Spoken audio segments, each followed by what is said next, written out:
What's up, wild animals? Welcome to another Promotional Rescue talk show. I'm Melanie Vesey, stand-up comedian, actress, and filmmaker. If you want to see any of my work, my comedy specials, my movies, you can do that over at melanievesey.com. But I'm also a promotions consultant with my own company called Promotional Rescue, where I teach people how to promote themselves without feeling gross. And on this talk show, I talk with people about how they promote themselves, how they get over it, how they make it happen, how they get through those moments that are so challenging for them, and how they see the successes around their promotion. And this is how the show works. The first part of the show is free for you to watch. You can watch it anywhere, on my Instagram, on my YouTube, on my Facebook, over on Comedy Hub, which is amazing, and you should subscribe and donate to them. But the second part of the show is over on my Patreon, where I talk with my guests about the best and the worst thing that's ever happened to them. And it's always a fantastic conversation over there. And you can watch and or listen to those full episodes over on my Patreon at patreon.com/Melanie Vesey. On the show today, I know I say I'm always so excited about it, but this guy I have been friends with for over 20 years. We were wild animals on the Lower East Side together, and his name is DiResta. And you might not know who he is, but he is a builder, a maker, a designer, and he took his ability to make stuff and put it online, and now he's got over a million 1.8 followers on YouTube, subscribers on YouTube, hundreds of thousands of followers across all of his platforms and his reach. He is truly the story of he is truly doing what he loves and bringing it to an audience. And we have such a fantastic conversation. And in the first part of this, which you're going to watch right now, he talks about consistency. He calls it making the potato chips. Don't worry about the big meal. Just make the potato chips, consistently put it out there. And that is always what I'm talking to. Consistently putting stuff out there, right? And if we get so hung up on the perfectionism, if we get so hung up on it being the greatest thing of all time, it can sometimes slow us down. And that was a really, really great point to make. But then over on my Patreon, we talk about how he was able to meet one of his own heroes and how he did it, how he got to over 1 million subscribers on his YouTube. And he has been through all the ups and downs of the business, getting TV shows, getting them, losing them, disappearing, executives, ins and outs and ups and downs. And he has just hung in there over time. And he truly has kind of reaped the benefits of his success. And you can follow him at jimmydiresta.com on his website. You can go to all of his social media at Jimmy DiResta. He's got amazing videos, of course, for you to watch. He's also got products to buy, all kinds of stuff. He truly is a fantastic machine, but I know that he does it without being gross and without feeling gross. So I'm really excited for you guys to see this interview. So stay tuned. Hey, Jimmy. Hi. Thanks for having me. It's so exciting to see you again. Oh my God. It is a total joy. I'm so honored that you said yes to being on my show. Of course. And I mean, come on, we've known each other over 20 years. And then I guess 2000. No. 97, 98, 97, okay, 98? yes, because I left New York City in 2000, right? 2001, no, 2000, 2001, 2001, I think I left is when I, Were you there for 9/11? No, I left right before 9/11, so that January, so that was 2001, right? Or that's 2000?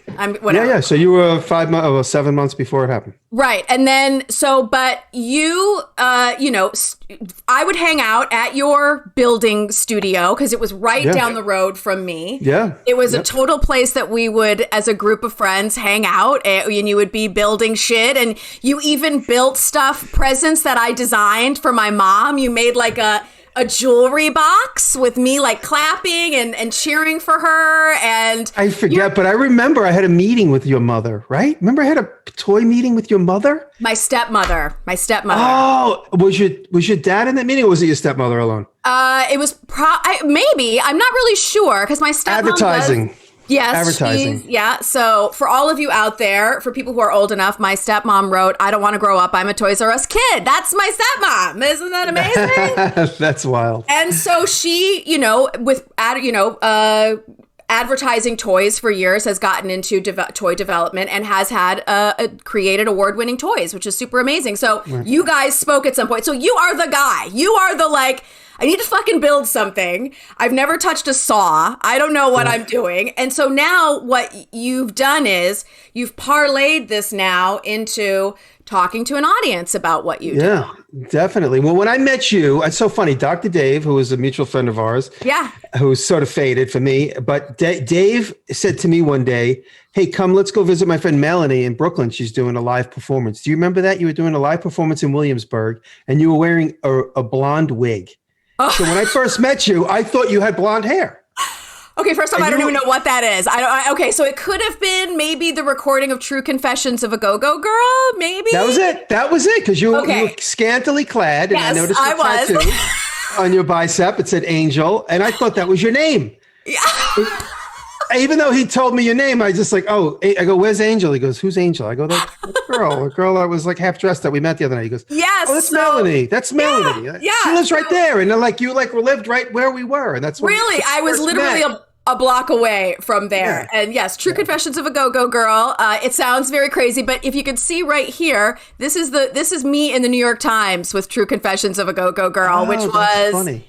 An incredible, amazing entrance into performing and being a fantastic promoter, because Jill was amazing at promoting that show, which ran forever. But anyway. I remember her. I think I met her. Like, when they're like a Dr. Dave dinner here or there. Oh my God. I totally remember her. And she sold that, and then it ran forever on the Lower East Side, and that's how I literally one of my first jobs out of acting school, and it was a fantastic first job. But anyway, I want to talk to you about your promotional journey, because you are somebody who, you were just building shit in a office or in a place, and now you talk to people about it. So was this something that came natural for you, or did you resist it? Like, how was that jump for you? It all began when I first met you. I was already teaching at the School of Visual Arts. So I was a student. While I was a student at the School of Visual Arts,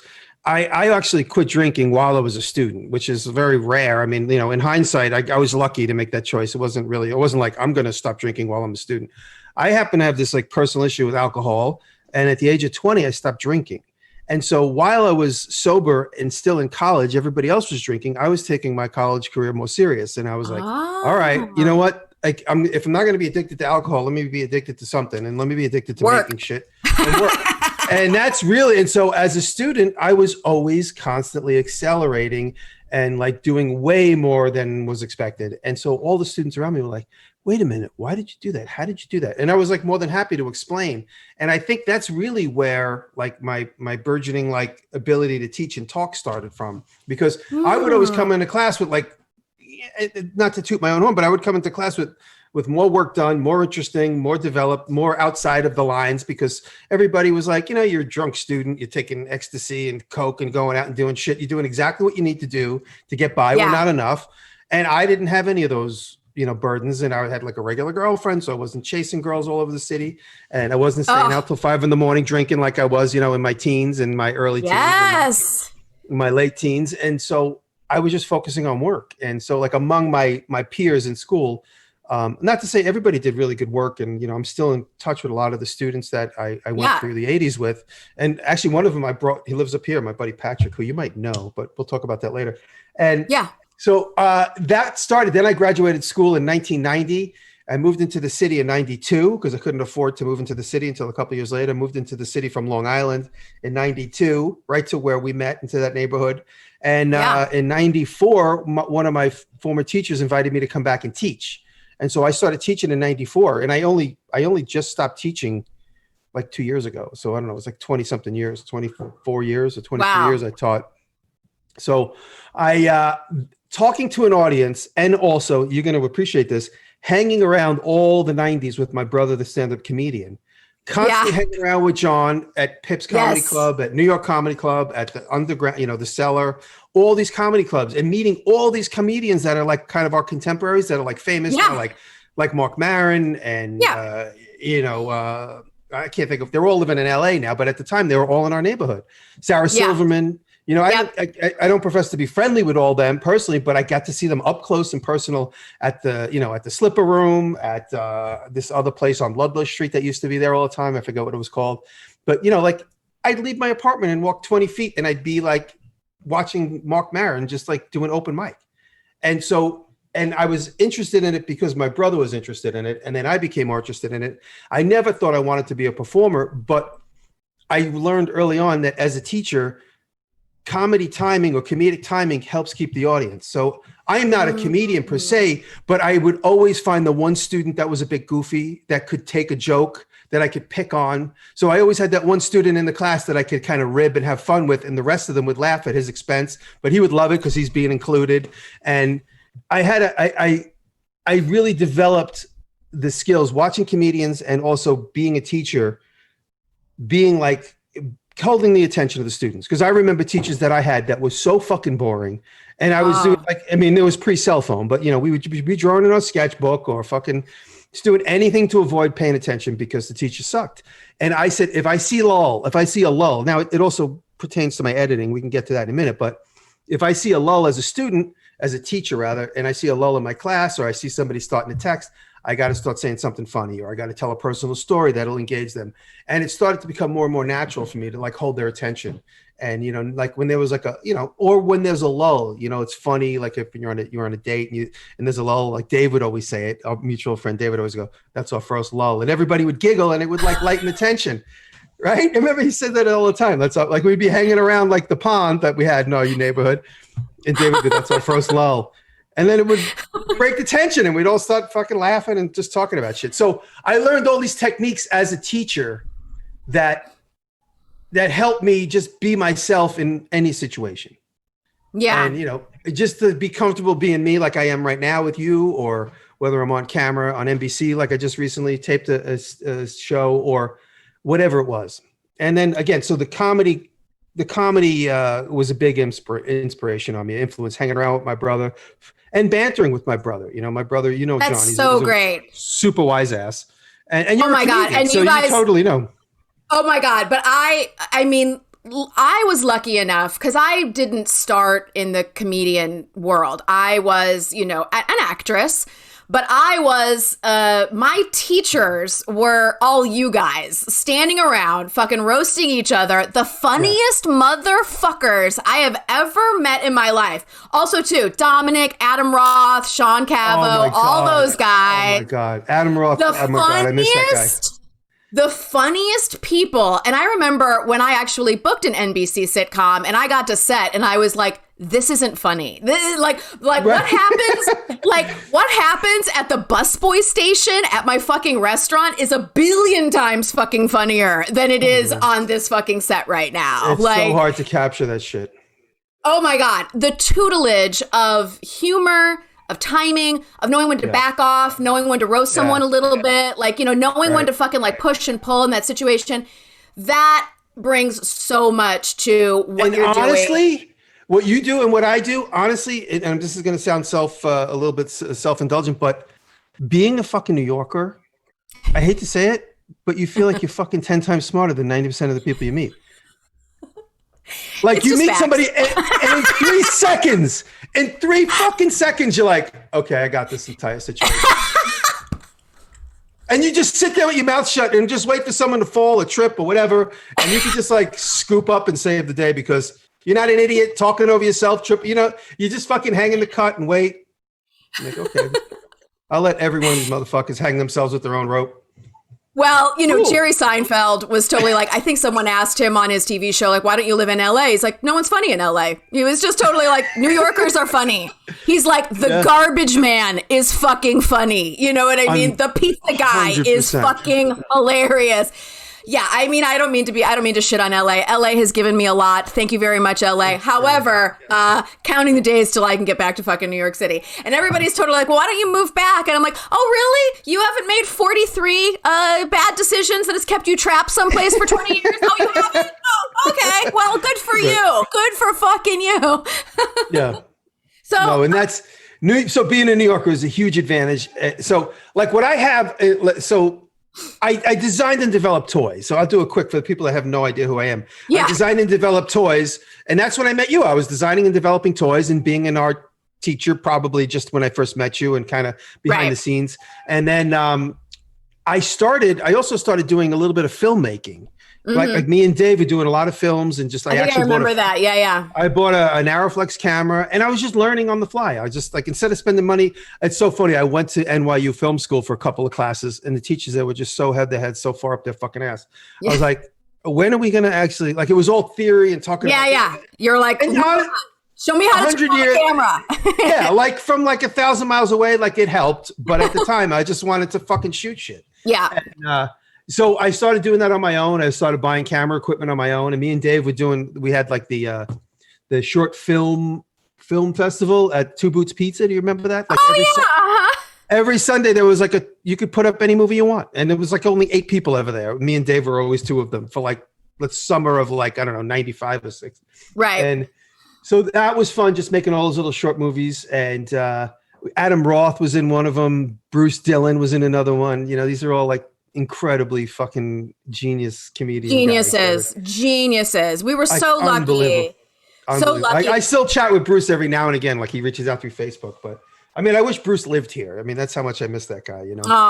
Well, all right. So let's talk. So you learned the chops for how to be what I call a conduit. Like it's able to come into your head and you're able to get it out in a way that's entertaining, right? So that you can hold an audience, whether that's in person, whether that's online, whatever. But well, I'll tell you, I mean, I don't want to cut you off if you have a specific question, but there was a real moment in time. So I was learning how to make films and my brother at the same time was being a comedian, a stand-up comedian. He had gone to LA in 98. Got a television show. It went like he kind of went through the whole system and got spit out the other side. Yeah.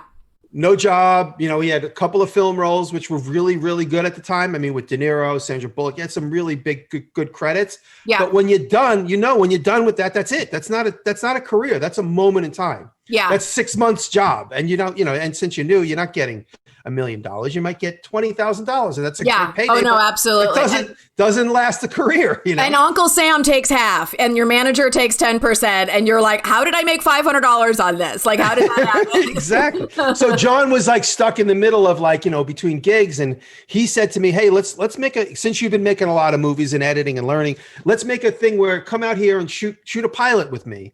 Of where I picked the garbage. And he had been doing this with other guys too. This wasn't, in hindsight, it sounds like a big revelation, but he had done this 10 different ways. This was one of them that worked. And so I went out there, I filmed him picking garbage, making it into stuff. And the whole time he's being funny, bantering. And I had just learned really how to edit and shoot video. I had a new video camera. So I shot John doing this stuff. And we made a 35-minute pitch tape, which of course, you need like a 2-minute pitch tape. So I made a 35-minute pitch tape, and John had a manager named Barry Katz, who's still a very big guy in the very big. Yeah. Yeah. He's got a great podcast. And so Barry was John's manager at the time, looked at the tape and goes, honestly, there is something funny here. He goes, but it's too long. And by weird circumstance, Barry happened to be in New York City.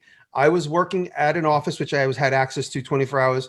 For the toy business. This is in like 2000. This was after 9/11 now. So this was like 2001, 2002 in between.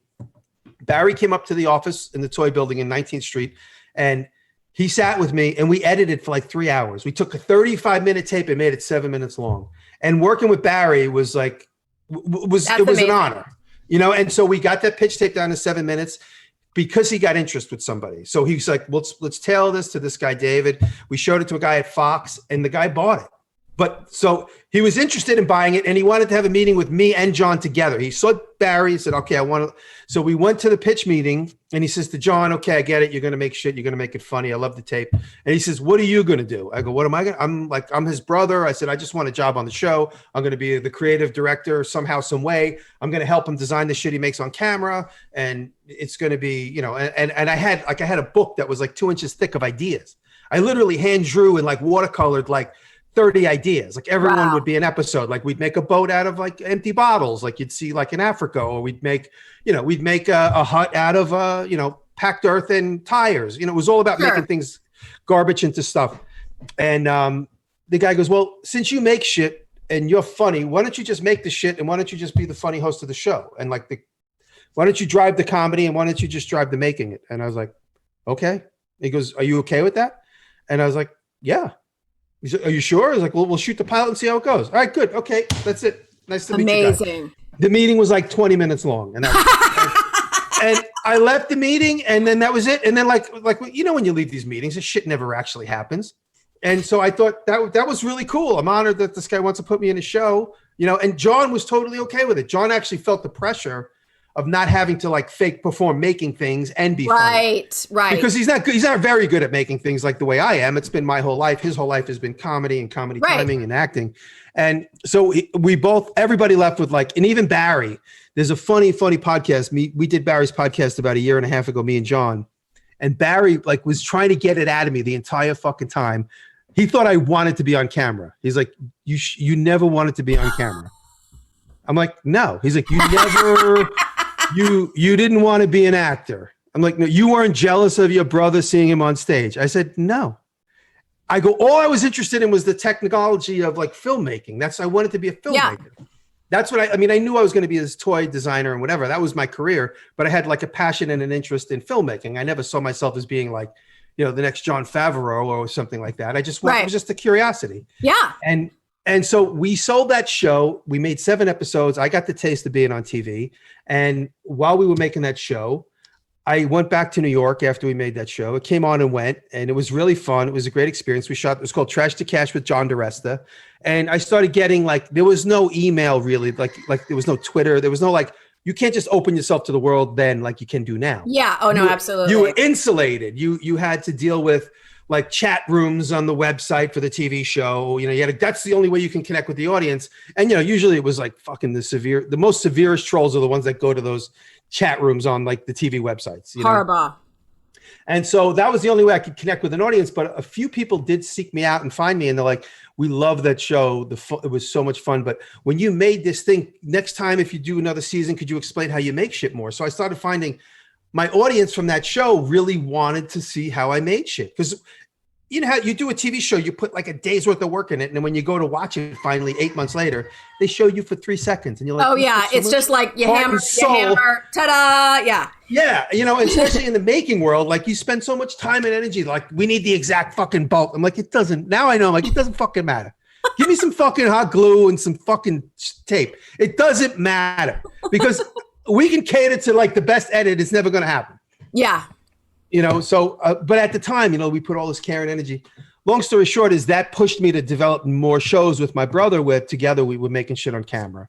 And we developed a show. It was like 2 years in between each one of these segments. It sounds like it happened overnight, but I kept going back to my regular life of making stuff for the toy business, or then I started doing interior design work.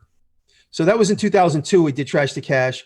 And then in 2005, so it was that many years later that I went back to just normalcy, just making shit for whoever needed stuff made. We sold a show which was called Hammered with John and Jimmy. And we would just make shit in a shop. It got sold to HGTV. We did 28 episodes in Brooklyn. Wow. From 2000, like at the very end of 2005, all the way through 6 into 7. So it was really just like, it was like a year and a few months, but it started in the end of 2005. And that was a great experience because that was full on TV producers, you know, fucking double talking to you everywhere. You really learn, like, I learned the business. And, you know, like, you know, when John said that thing about, you know, we can't really go there, you know, we can't really, it's like, and my brother would get so offended when people would like poo-poo his like ideas or his comedy. And you know, I'm designed, you know, they look at me, they're like, okay, what do we want to make? And I'd say, and they're like, can it be this? And they're like, why did you ask me if you already had a fucking idea? Just tell me what you want me to do and I'll make that mine. Executives are the punchline to every creative, essentially. Like, it's totally like, well, I had this idea and then the executives got a hold of it and then it became what it became, which is, you know, a lot of people don't understand that process, that it goes through this filter and it gets diluted or redirected or made horrible sometimes. And it is out of your fucking control. But you now have this life on YouTube where, I mean, you've got it everywhere now, but let's talk about, so now you do this and you've got products that you sell, you've got multiple podcasts, you've got the YouTube channel. you actually have to do like a tremendous amount of telling people that this is what you do. Yeah.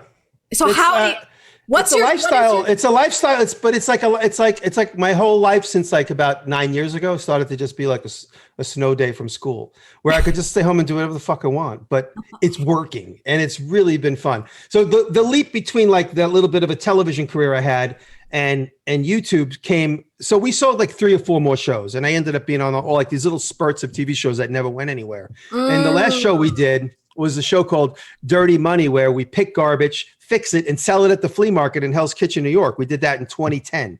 And that was from a pitch tape that I made. You could still see it. It's way back on my YouTube channel. And we made the pitch tape. It was super funny. And we showed it around in 2006. Nobody bought it. We had Comedy Central meetings. We had all these meetings with Discovery Channel.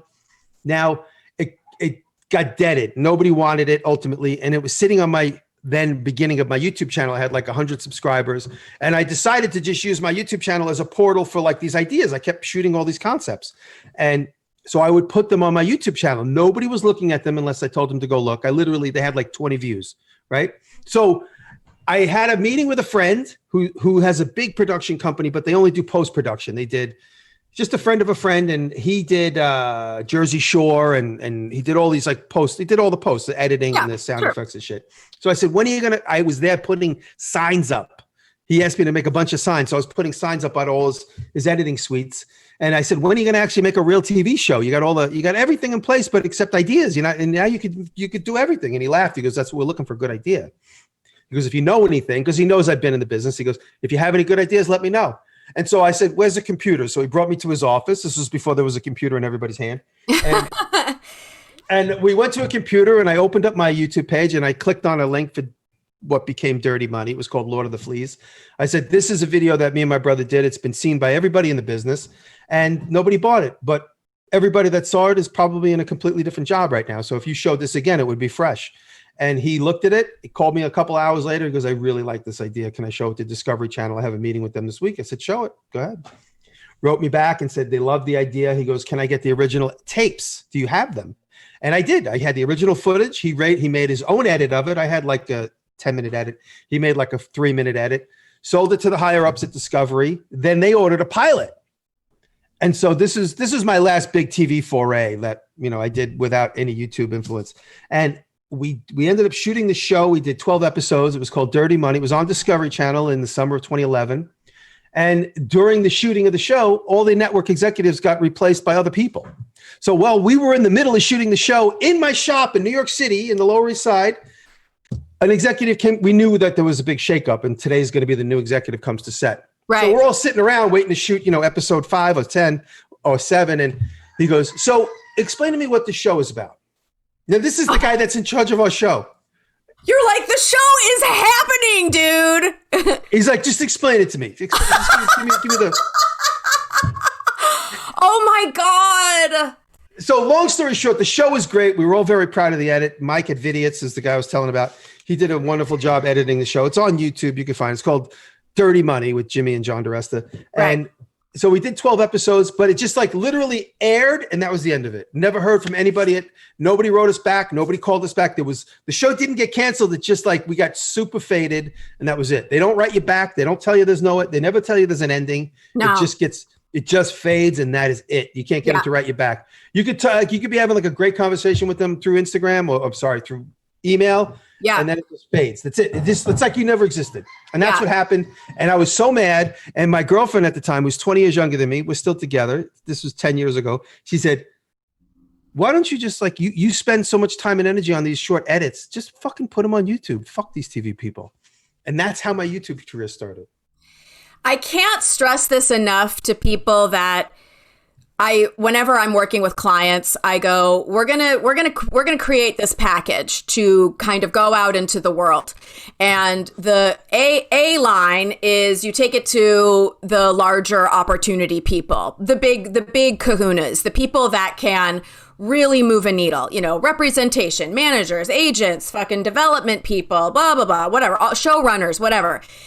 And then we're going to wait a minute, but we're not going to wait too long, because what happens is sometimes people give that big push and then they wait for fucking 3 years for the phone to ring and it doesn't, right? And then you get discouraged, you stop, you fucking feel like you're no good. And then unfortunately your vision takes a backseat for, you know, fucking 10 years, 20 years, or all together sometimes, right? Yeah. So I'm always like, we're going to do this package. We're going to go to A, and then we're going to wait a minute. And then we have, I always like to give people like a deadline. How long do you feel comfortable waiting for that phone to ring? Because it might not ring. 6 months, a year, 3 months? I don't know. What do you feel, right? Then we're going to go route B, which means we're just going to start putting this online. And sometimes what happens I believe everybody should always put their stuff online. Because if you turn into a superstar, that's amazing. Yes. You have a great portfolio calling card.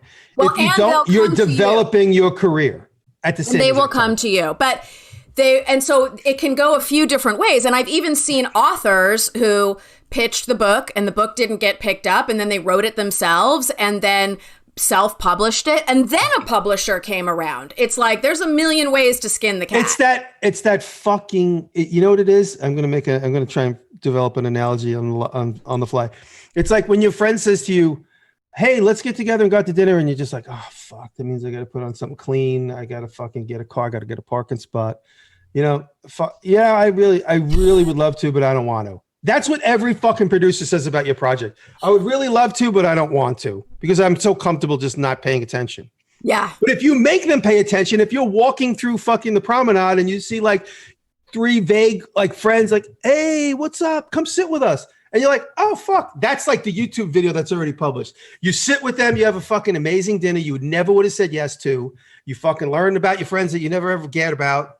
Yeah, you like developed a new friendship with somebody that was always there, but you were too lazy to fucking get involved with them. And that's like, you have to make people pay attention to your shit.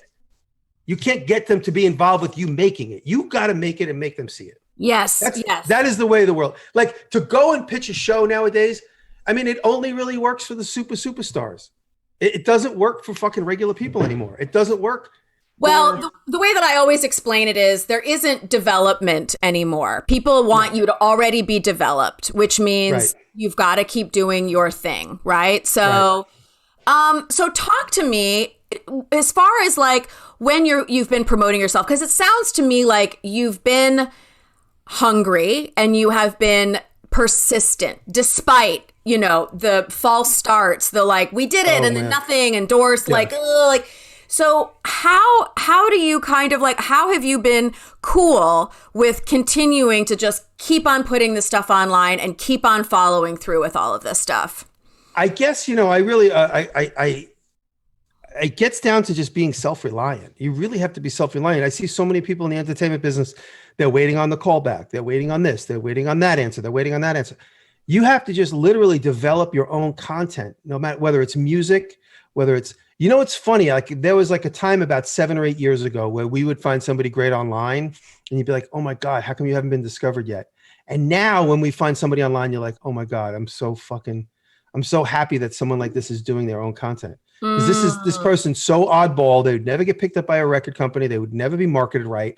They're just doing whatever the fuck they want. And it's like raw, unfiltered talent with no producers. It's just them and a couple of friends, microphone, computer, whatever it is, whether it's YouTube movies or whether it's, you know, there's so many great singers I started following on YouTube. Yeah. And they got quirky personalities and like all that would be deaded if they were in a record contract. Because they'd be afraid to piss off. They'd be afraid to piss off their producer or their A&R guy. Oh my God, what did you do last night? Did you drink on fucking camera? What's wrong with you? Now they're drinking on camera and they go home and they're drunk and they're singing and it's fucking awesome. I'm so glad you're saying that because I really have so many clients who come to me and they're so afraid of not being attractive to everybody, but they want to be attractive to everybody. And I'm like, no, you got to do your thing.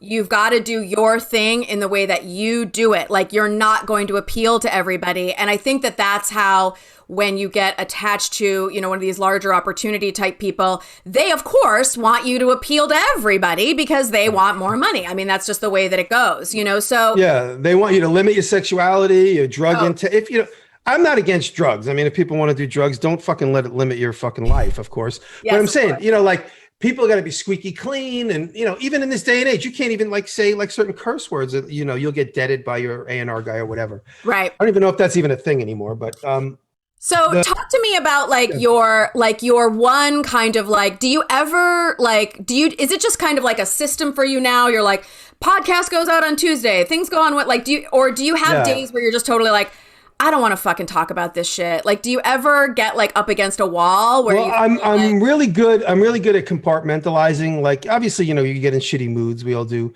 But if we're going to be talking about something that I'm passionate about, on the podcast. So I'll tell you my typical day schedule. So about 9 years ago, I started making YouTube movies and my audience started growing. And I found a really good thing. If you could make good content, as Barry Katz always says, make your content undeniable, no matter what it is. If it's writing, singing, video, making things on camera, make it undeniable. And you try your best, but also remember, there's a lot of people hold so much of this shit too precious. If you're going to be a YouTube star or an Instagram star, you got to make fucking bags of potato chips every week. You're not making one perfect dish. You got to just keep fucking hitting it. And if you keep hitting it, it's like the stock market. You got to keep hitting it, and your fucking line's got to kind of be climbing. If you're hitting it and it always sucks, or if you're putting out one perfect thing every few months and it's not catching on, then you really got to stop and see what you're doing. So a lot of people are too precious about it. So if I'm not in the mood, or if I still do it anyway, because this might not be the best episode of my podcast, this might not be the best episode of my YouTube videos, but I'm going to keep doing it. And consistency is more important than hitting home runs every time, I believe. I am so glad that you said that. I speak to that all the time. Yeah. Perfectionism is a problem. So many people I'm waiting for the best idea. I'm like, you're going to have to come up with an idea every fucking 7 days if that's what you fucking think. If you can't do it now, this isn't for you. Well, I think sometimes what they hear are these famous stories where, this is an old story, but Sylvester Stallone with the making of Rocky, and they kept on wanting to take it away from him. And he was like, no, I am directing this movie. No one gets this movie. And he held out and he held out and he held out until finally they were like, fine. Right. And it made his fucking career. And I feel like sometimes people hear about that and I'm like, oh my God, no, please take this away from me. Just so that I can get on to the fucking next thing, because if you hang on to it so much, they might turn away. And I'm not sure if it's the same climate anymore where someone could be so precious and hold it so close to their fucking heart. It's like you got to release and get it out. And that's why it's kind of it's not about the feelings. It's not how you feel about it. It's the facts about the consistency, about regularly putting stuff out. However, we're not just talking about putting out anything. We're talking about making sure that what you're putting out is good, but it might not be where you're at on that day. It might not be the best thing you've ever done, but how can I keep on going and keep on going? Yeah. And you might say something because you're in that kind of ennui mood that maybe you connect with a different part of your audience, or say something a little bit more kind of deeper or whatever than you would normally do. Let's get in all the textures and all the moods about it, Yeah. I'll give you a funny thing. So when I first started doing YouTube, I said, okay, let me try this. And I started looking at I went online. I had a YouTube channel. I was getting zero traction. Like I said, I had 100 subscribers. I don't even know how they found me. Oh, so when I was trying to promote, YouTube came out in 2006. And it was right when I was doing my show called Hammered on HGTV. And I was like, I want to try. And so I signed up. I got my name so nobody would take my name, because even though I was on HGTV, I thought I was famous. Nobody fucking watched. But still, that is very smart. And I always tell people, whenever there's a new platform, go get your name. I don't care who you are. Just go Absolutely. Get your fucking name. I got my name on Twitch. I never go on Twitch, and obviously Facebook. I hardly ever use Facebook. But so I got on YouTube, and I started doing these little trailers of the TV show, and I started putting them on YouTube, and nobody was watching them. But I made do you remember Mama's Place? Oh my God, yes, delicious. Love that. Fat Mama. I forget his name. Fat Mama, like the original Mama before he moved away to Italy. I forget his name. So Fat Mama asked me to make a video of he asked me to make the Cyclone roller coaster, and he wanted it for a catering event. So I made it all out of hot glue and ice cream sticks. I made a big version of the Cyclone roller coaster from Coney Island, and he put cupcakes on it. But before it left my shop, I had one of those old Sony cameras that had a little 30-second movie ability. I walked around it, and it was 720 horrible resolution. Yeah. So I had all these trailers for my show that nobody was watching. Then I had this thing with a roller coaster for 29 seconds. It got 350,000 views. that was my first taste of like YouTube. And that was in 2007. And you're like, why? Why? And then I started realizing like YouTube isn't about trying hard. It's about like this, or now it is. I mean, obviously things are different now, but yes, at the time, it's like people wanted to see fucking car crashes and, you know, cute cats playing the piano. Like, you know, it was all these cat videos at the time. Yeah. And I learned a lesson. Like I'm trying all these like little promotional things to try and send people to my TV show. They were getting literally 20 views. And this thing I think that's racking up tens of thousands of views. So that's what TikTok is now. And I feel like the reason why TikTok is working so well is because it is short. And circling back to your original story, which we were like, we took 35 minutes, we put it into 7. I am constantly talking to people. I'm like, lead with the goods, get to the fucking point, and same thing with comedy, get to the fucking punchline. Stop talking about the jacket you were wearing unless it fucking is a payoff. You know what I mean? Like just get to the fucking thing. So like this 29-second video that you were just totally like, fuck all, I'm just going to put this here. And then everyone's like, ooh, right? And then you realize you're like, oh, genuine quick content that I can put out there sometimes is a better payoff than this like highly produced hair and makeup, craft services, trailers, contracts, you know? So when I finally started doing YouTube in 2011, which I guess was about 5 or 6 years after that roller coaster video, I deleted everything. I'm like, all right, now I'm going to do maker videos of me making shit fast and cool. I left some of my early shit up. If you go back to my earliest videos, it's like my cat humping my knee. I left it up for fun. And so there's a couple of funny real videos. So I just started, I was like, I'm going to make these. I'm going to try and make 2 or 3 a month. I'm going to make them quick. I had a little problem like putting up a big Beastie Boys song. So I'm like, you forget it. No more music. Just the sounds of the tools. And if I'm going to do it quick, I'm not going to do any voiceovers. I'm just going to tell the story with no narration because it's going to slow me down to try and do a voice track. Yes. And then, so I've done like maybe 15 or 20 movies and I did them all fast forward just to show them quick because of my own personal attention span. Yeah. And I started developing the style of doing like quick build videos and showing all the processes, but in fast forward motion that's, you know, visually interesting as best I can. And a buddy of mine, oh, you know Dejer. You fucking know Dejer. So Dejer, you know Dejer, Dave's friend Dejer. Remember Dejer? Oh, yeah. Yes. Blonde guy. Uh-huh. Yeah. So Dejer calls me from San Francisco. Like I'm into my YouTube channel now about 8 months. And he calls me, goes, dude, you are a fucking genius. I go, why? I go, oh, I am? Why? He goes, dude, your videos. He goes, fucking genius. I'm like, really? Thanks, man. Why? He goes, absolutely international. No fucking. I'm like, yeah. I didn't even realize it. By not having an audio track of me explaining what I'm doing, and it's just telling the story completely visual, I'm like, international. Like, oh, no language. International. No language barrier. And I didn't even realize it when I just did it because I was trying to conveniently make potato chips. I'm like, how am I going to make a lot of potato chips? I don't want to have to like put dressing on every one of them and fucking, you know, put a Rosetta on everything. I'm making these metaphors up as I go, but I just wanted to You're like, I don't want to chop parsley. I don't want to make an aioli sauce. I just want to fucking send this out the kitchen. Yeah, I know. Exactly. Right?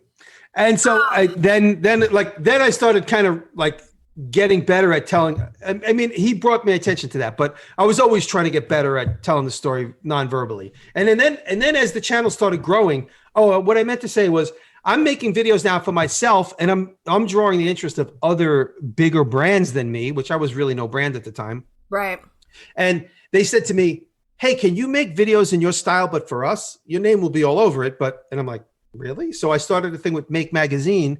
I made over 100 videos for Make Magazine, getting a couple $1,000s a video.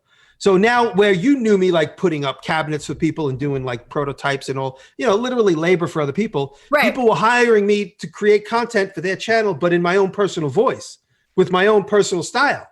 So like I became a celebrity in their little tiny world. You know, I became the tiny celebrity in their world, and I was getting paid for it. So I did videos for Make Magazine. There's like a blog, like a style blog called Core 77. I made videos for them. I made videos for Rockler Woodworking, which I'm doing again now. Mm-hmm. I'm making videos for Weaver Leather channel, all in my own personal style, but with their product and their name.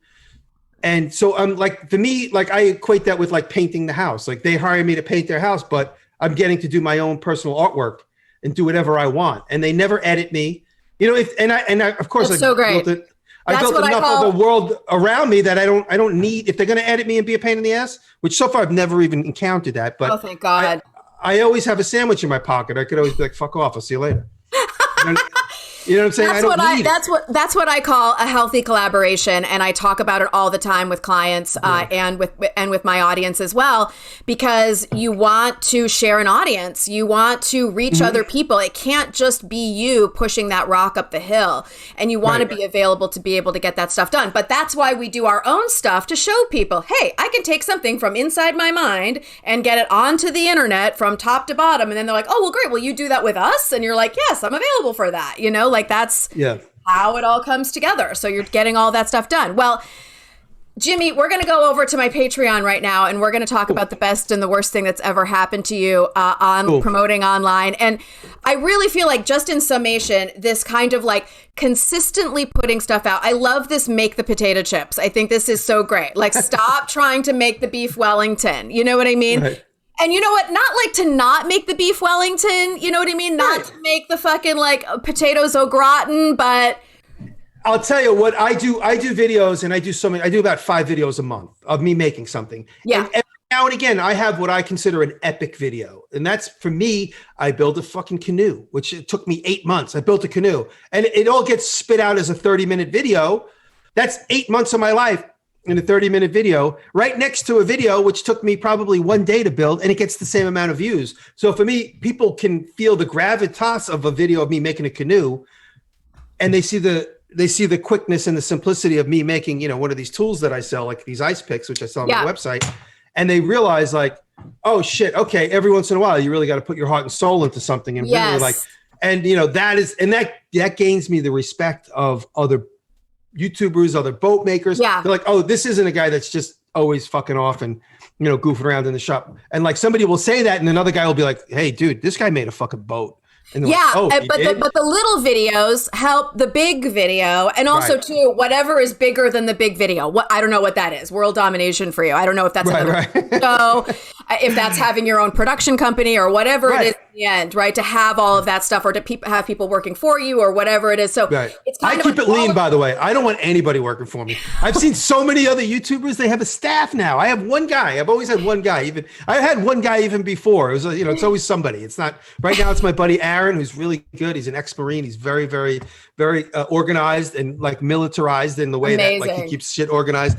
And he says he does what he says. He's honest and he's a good guy. That's all you want.